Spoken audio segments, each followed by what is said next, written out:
სალამები ჩემო ტკბილებო და უძვირფასესო, გილოცავთ სამი უწყინვალეს და უტკბილეს დღესასწაული.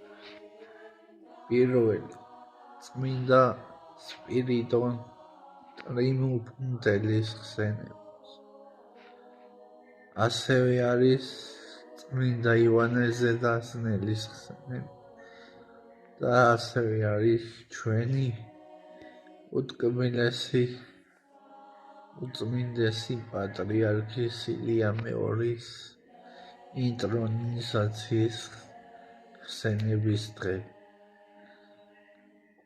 გილოცავთ და წყალობდით ამ უდიდესი დღესასწაულების მადლი და წყალობა. ძალიან მიყვარხარ და იხარეთ ორსავე სოფელსაში.